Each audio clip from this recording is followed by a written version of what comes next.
ఈ ఐడియా ఎప్పుడైనా చూసారండి? చాలా యూనిక్‌గా, అందంగా ఉంటుందండి. తప్పకుండా లాస్ట్ వరకు చూసి ఎలా ఉందో కామెంట్‌లో రాయడం మాత్రం మర్చిపోకండి. మన ఇంట్లో ఏదో ఒక రూపంలో ఇలాంటి బాక్సెస్ అయితే వస్తూ ఉంటాయి కదా!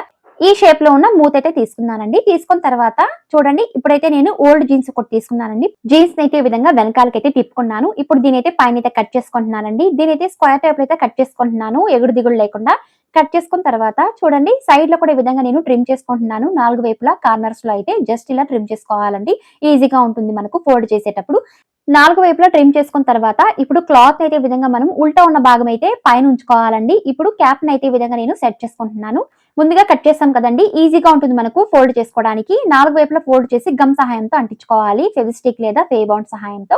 ఈ విధంగా టోటల్‌గా ఆరించిన తర్వాత ఇప్పుడైతే నూలు దారం తీసుకున్నానండి. కొద్దిగా హైట్‌గా అయితే కట్ చేసుకుంటున్నాను. ఇలాగే మరికొన్ని పీసెస్ అయితే కట్ చేసుకొని తీసుకోవాలి. ఇప్పుడు ఒక పీస్ తీసుకొని చూడండి. ఈ విధంగా నేను అర్ధానికైతే ఫోల్డ్ చేస్తున్నాను.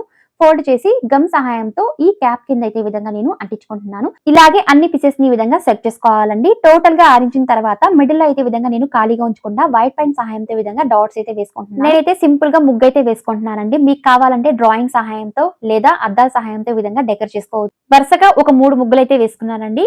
చక్కగా విధంగా వేసుకున్న తర్వాత సైడ్ లో కూడా అద్దాలైతే వేసుకున్నాను. డైమండ్ షేప్ లోని అద్దాలైతే వాటికైతే ఈ విధంగా లైన్స్ అయితే వేసుకున్నాను. అంతే అండి. ఇక దీన్ని మనం డబుల్ సైడ్ టేప్ సహాయంతో వాల్ డెకర్ చేసుకోవడమే. చూడ్డానికి కూడా చాలా యూనిక్ గా కలర్ఫుల్ గా ఉందండి. ఐడియా మాత్రం నాకు చాలా బాగా నచ్చింది. మీకెలా ఉందో కామెంట్ రాయడం మాత్రం మర్చిపోకండి. మరిన్ని ఇలాంటి వీడియోస్ కోసం ఛానల్ ని లైక్ అండ్ సబ్స్క్రైబ్ షేర్ చేసేయండి.